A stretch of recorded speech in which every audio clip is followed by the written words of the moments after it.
waa'ee uummata Oromoo kana beektuu laata?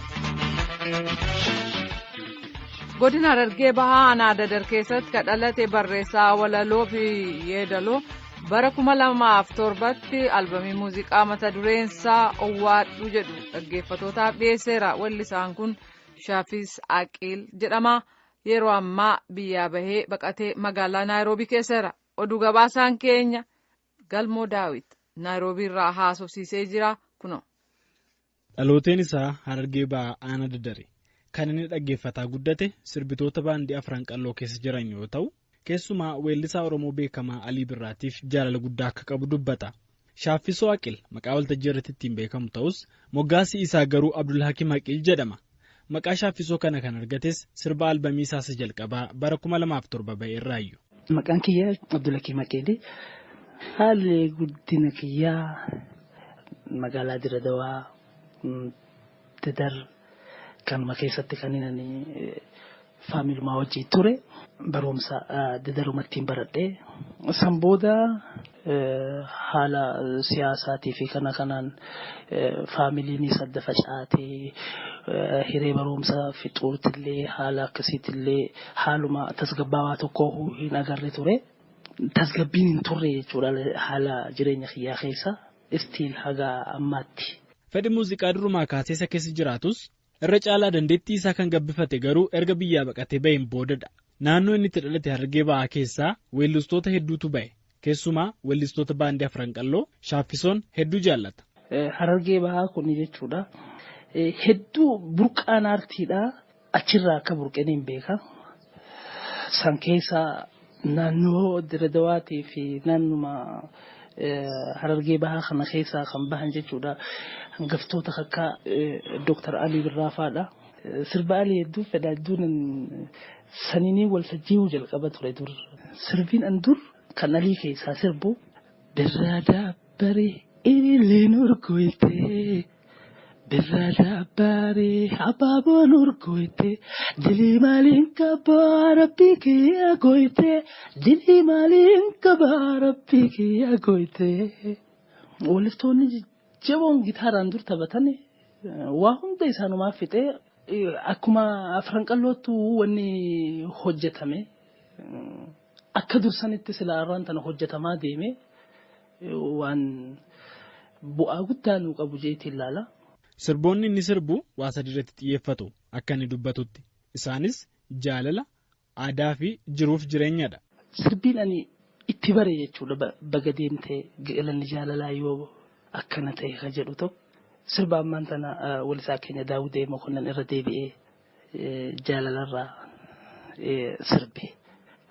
Baga deemte galanni jaalalaa yoo kana ta'e hallamuunaaf gahee jaalala duuskachuun asirratti jiile deemi jaalala kumattee. Isa kana ture jechuudha. Kan jeedaloo isaati immoo walaloo isaati kanatti barreessite? Yeedala irratti biqilaa guyyootaatii bakka takka kanaaf sirreesse yeroo sananii waa hundaafuu jalqaba jechuu sirbaaf. Kanaan booda sirboota qabu walitti kuusee albamii muuziqaa isaas jalqabaa Owwaadhu jedhamu qopheesse. Kan inni guutuu isaa hojjete as Keeniyaa Naayiroobitti yoo ta'u, walaloo fi jeedaloo sirboota albamii isaas jalqabaa irrattis barreessaan Araarsoo Odaa jedhamu irratti hirmaateera. Akka inni jedhutti Araarsoo fi Shaaffisoon Ginniir Baaleetti yoo wal faana hidhamanii turan manadhaa keessatti wal baran.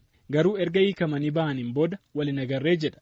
Yeroo ammaas Araarsoon biyya Awustiraaliyaa keessa jiraachuusaa namarraa iyyaafadhee dhaga'eeraa jedha.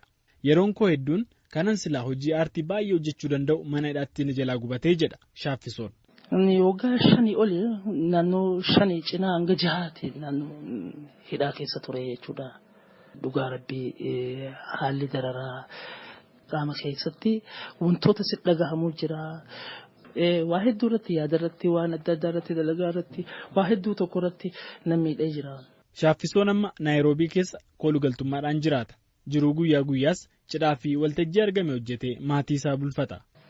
Haalli jiruu baqattootaa jajjabduudha. Akkuma itti caphanitti okkolan jedhanii rakkisaadha kun. Kan namni mirga hin qabne tokko akkuma agartee itti dhufte sanitti deema. Akkasuma keessa jiraachaa jirra. Kanuma. Akkasi jenneetti sammaas aartiillee hin dhiifne namni waan ifiin dhiisu waan ta'eef afaanii fi hin dhiisu irratti hojjenna.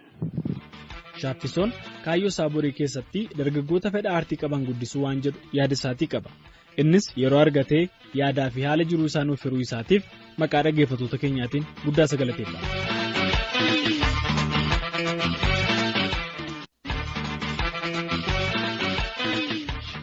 Waa'ee uummata Oromoo kana beektuu laata? Godina Harargee Bahaa Aanaa Dadar keessatti kan dhalate barreessaa walaloo fi yeedaloo bara 2007tti albamii muuziqaa mata dureen isaa Owwaadhu jedhu dhaggeeffattootaaf dhiyeesseera. Weellisaan kun Shaafis Aqil jedhama. Yeroo ammaa biyyaa bahee baqatee magaalaa Naayiroobii keesseera. Oduu gabaasaan keenya Galmoo Daawit Naayiroobii irraa haasofsiisee jira kunoo. Dhalooteen isaa Harargee Bahaa Aanaa Dadar kan inni dhaggeeffataa guddate sirbitoota baandii afran qalloo keessa jiran yoo ta'u, keessumaa weellisaa Oromoo beekamaa Alii Birraatiif jaalala guddaa akka qabu dubbata. Shaaffisoo Aqil maqaa waltajjii irratti ittiin beekamu ta'us moggaasii isaa garuu Abdul Hakim Aqil jedhama. Maqaa Shaaffisoo kana kan argates sirba albamii isaa jalqabaa bara 2007 ba'e irraayu. Maqaan kiyyaa Abdul Hakim Aqil. Haalli guddina kiyyaa magaalaa Diradawaa Dadar kanuma keessatti kan inni faamilmaa wajjin ture. Barumsa Dadarumatti baradhee san booda